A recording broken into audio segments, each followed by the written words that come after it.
But the probability of 5 on either come up either time and 5 will come at least once. तो 5 will come either time, 5 will not come either time है ना. हाँ, एक बार भी 5 नहीं आना चाहिए. 5 will not come either time. either मतलब एक बार भी. तो हमें सबसे पहले तो डाइस को 2 बार थ्रो कर रहे हैं, वो टेबल बनाना होगा. So I am making a table here. Pause करिए. क्वेश्चन है 5 will not come either time, मतलब एक बार भी 5 ना आए. तो बेटा जिन जिन में 5 आ रहा है पहले उन्हें देख लो. टोटल आउटकम तो हमारे पास होते हैं. क्वेश्चन नंबर क्या है बच्चों? 20. टोटल आउटकम हमारे पास होते हैं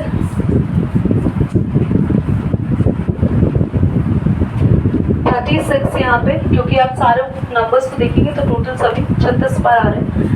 5 को अगर हम हटाएंगे तो ये पूरी लाइन हटेगी बेटा. सब में 5 है देख लो, और ये पूरी लाइन हटेगी है ना. तो गिने जरा 1 2 3 4 5 6. इसको एक ही बार गिनना, यहाँ गिन लिया ना, अब इसमें मत गिनना. 7 8 9 10 11. 11 हटा दो. 36 में से 11 माइनस करते हैं, बिकॉज यहाँ लिखेंगे 5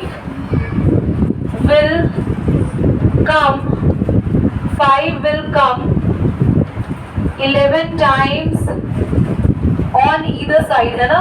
अगर हम either side पर 5 देखें तो कितनी बार आ रहा है बेटा? 11 टाइम. तो लिखेंगे 5 will not come either time.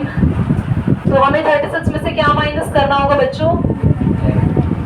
They will be having, तो probability 5 will not come either time, probability होगी 25 बाय, करो बेटा, पॉज कर दो.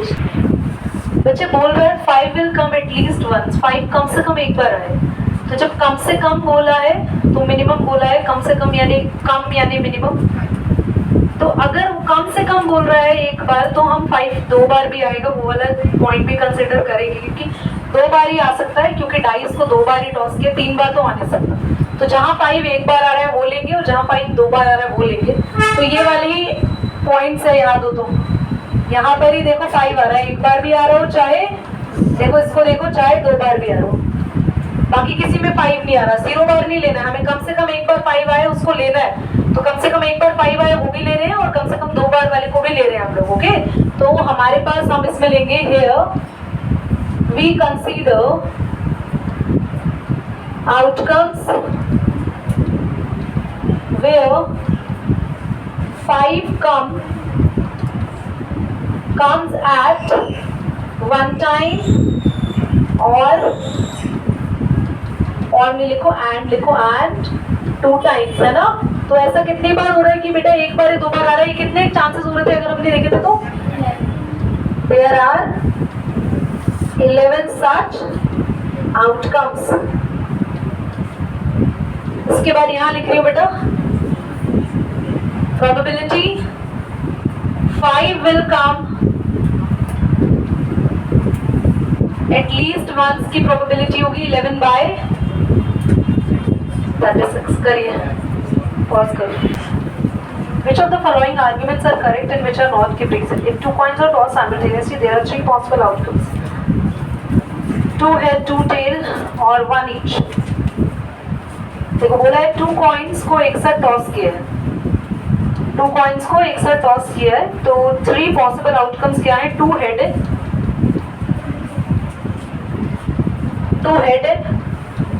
2 टेल है. और बेटा देखो अगर 2 कॉइन टॉस करते हैं, क्वेश्चन नंबर 25 देखो, if 2 coins are tossed, Aditya Aman बताएगा अगर 2 कॉइन टॉस्ड होते हैं तो कितने आउटकम्स होंगे टोटल? बेटा आपसे ये नहीं पूछा, मैंने नंबर पूछा. फॉर्मूला क्या था? अक्षय बेटा मैंने कहा था जब 2 कॉइन टॉस कर रहे हैं तो आउटकम्स निकालने का फॉर्मूला क्या है? बताएं आयुष मिश्रा. उसमें 2 होते हैं ना. हाँ 2 फेस है, 2 फेस है, तो उसके अंदर जितने आप आउटकम है उतनी पावर हो जाएगी, यानी 4. तो 4 आउटकम्स में इसमें तो याद ही रख लो, इसमें आधा डबल डबल करने की जरूरत नहीं है। अगर वो स्ट्रैटेजी भी अपनाना चाहते हो उससे भी आ जाएगा। 4 का हाफ करोगे 2h, 2 टेल, 2 का half 1h 1 tell, 1h 1 tell. वैसे ये याद भी हो जाएगी। 2 बार हेड, एक हेड टेल, एक टेल हेड और एक टेल टेल, ये 4 ही होते हैं 2 पॉइंट्स के लिए। जब भी 2 कॉइन टॉस होंगे या तो दोनों हेड आएंगे या दोनों टेल आएंगे, या हेड टेल आएगा या टेल हेड आएगा। ठीक है, अब क्वेश्चन क्या कह रहा है कि therefore each of the 3 outcomes, सभी की प्रोबेबिलिटी 1/3 होगी। क्या इसकी प्रोबेबिलिटी 1/3 होगी? क्या इसकी 1/3 होगी? क्या होगी? 1/4, क्योंकि कितने टोटल आउटकम? 3 नहीं है, टोटल कितने? तो क्वेश्चन क्या कह रहा था कि the following argument are correct और नॉट। तो ये आर्ग्यूमेंट हमारा करेक्ट नहीं होगा। This argument is not correct.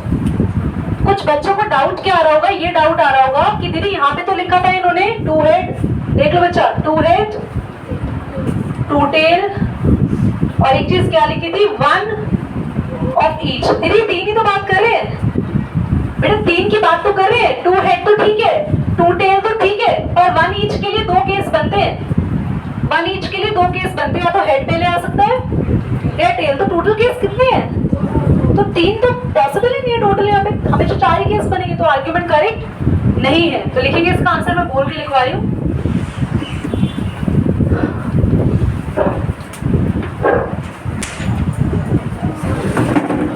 बेटा बोला है अगले पार्ट में कि एक डाई थ्रो किया है और उसमें ऑड नंबर और इवन नंबर आता है। तो वैसे तो डाई में टोटल 6 नंबर आते हैं, डाइस में टोटल कितने नंबर आते हैं? 6 नंबर आते हैं, है ना। तो टोटल आउटकम 6 होता है ना। तो नीचे यहाँ पे 2 लिखा है। चलो करके देख लेते हैं इसको solve.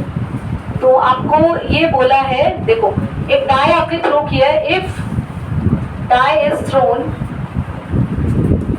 Total outcomes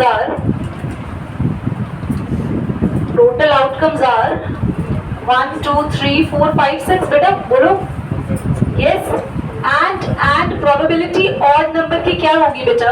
odd number यहाँ पे टोटल 3 है ना, 1 3 5, टोटल कितना है? और प्रोबेबिलिटी आई कितनी? बोलो बच्चों 1/2।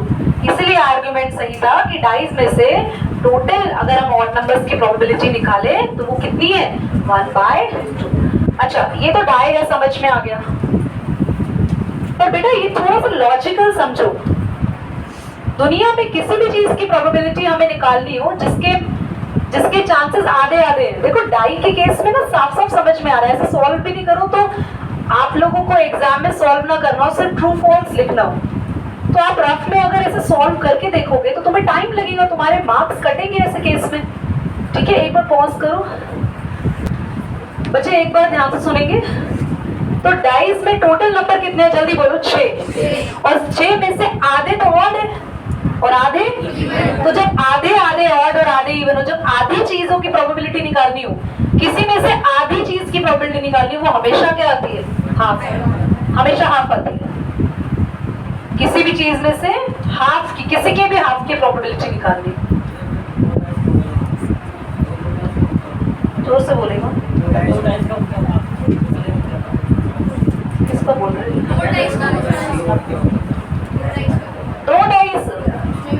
2 डाइस का पूछेंगे तो यार 2 डाइस में ऑड एंड इवन नहीं पूछते, क्योंकि 2 डाइस के अंदर टोटल आउटकम 36 होते हैं और सब ऑड एंड इवन मिक्स्ड चल रहे होते हैं। और 2 डाइस के केस में भी अगर हम ध्यान से देखें, तुम्हारा सॉल्यूशन तो सही है पर उसको प्रूव करना पड़ेगा, क्योंकि 1 जब 1 के साथ कंबाइन हो रहा है 1 1 1 3 1 5, जब ऑड और ऑड नंबर कंबाइन हो रहे हैं तो ही ऑड आएगा, और इवन कंबाइन हो रहे हैं तो इवन आएगा। पर जब इवन और ऑड कंबाइन हो गया तो मिक्स्ड आ जाएगा ना, इसलिए ऐसे केस में नहीं पूछेगा क्वेश्चन तुमसे, इतने कंफ्यूजिंग कैटेगरी की क्वेश्चन नहीं आएंगे। ओके, अब बेटा ऑप्शनल एक्सरसाइज से कुछ क्वेश्चन है मुझे कराने हैं, बट उससे पहले कुछ एक्स्ट्रा क्वेश्चन करना स्टार्ट करते हैं। हो सकता है इसकी क्वेश्चन भी उसमें इंक्लूडेड हो। क्लास तो बोनिया नहीं छूटेगी बेटा, ध्यान से देखेंगे।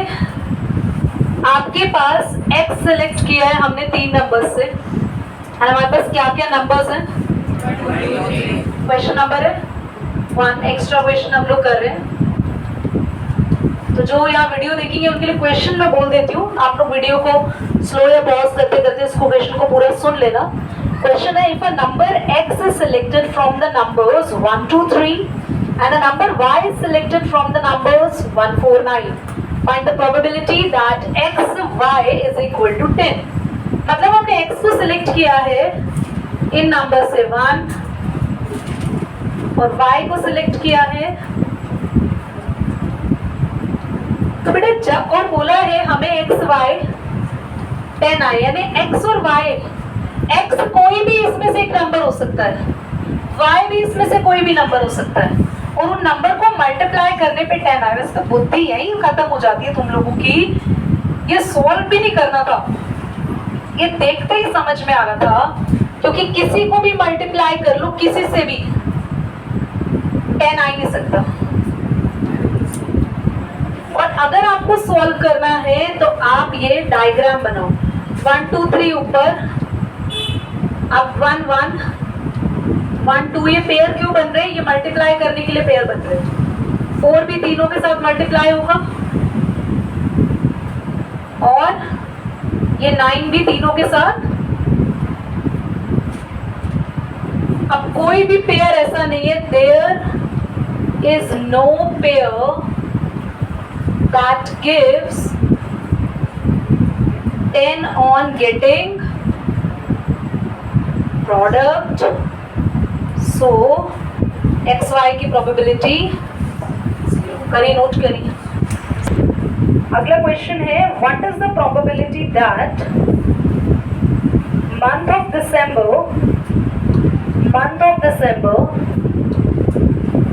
had exactly 5 Sunday,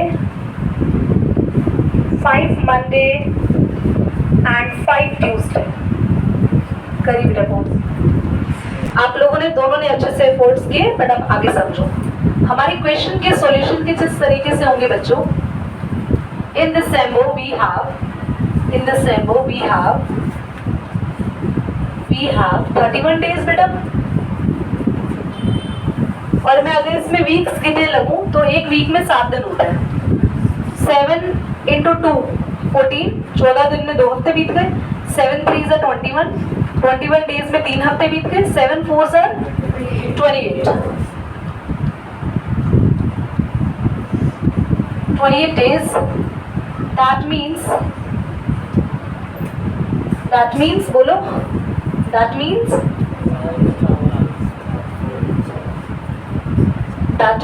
4 weeks। बोलो yes or no? That means 4 weeks। ठीक है, then 31 में से 28 days माइनस करो, कितने दिन बचे? 3 days left। 4 weeks के बाद कॉमा लिखेंगे each day appear 4 times, क्योंकि 4 हफ्ते आ रहे हैं, तो 4 संडे, 4 मंडे, 4 ट्यूसडे तो पक्का आएंगे। बाकी के 3 दिन के लिए हम टोटल आउटकम्स बनाते हैं। और टोटल आउटकम्स कैसे बनाए जाएंगे बच्चे? याद करो, सिखाए थे संडे, मंडे, ट्यूसडे। ठीक है, संडे से शुरू है ना, अगला संडे के बाद लिखना Sunday, Monday, Tuesday, Wednesday. Monday के बाद बेटा ट्यूसडे, वेंसडे, थर्सडे। ट्यूसडे के बाद Wednesday, Thursday, Friday. Thursday, Friday, ये क्या लिखते हैं? सैटरडे, फ्राइडे, सैटरडे, संडे, और फ्राइडे के बाद सैटरडे, संडे, मंडे। सैटरडे के बाद संडे, मंडे, ट्यूसडे। ये तो है ही नहीं, बस ये बचा। अब सैटरडे के बाद फिर से संडे, मंडे, ट्यूसडे आ जाए। ये 4 दिन टोटल हमारे पास 1 2 3 4 5 6 7 है। कितना हुआ बेटा? संडे, मंडे, ट्यूसडे की प्रोबेबिलिटी कितनी हो जाती बोलो? एक बार आ रहा है ना, और टोटल 7। कोई डाउट है? पक्का समझ में आया? नोट करो बेटा, पॉज करो।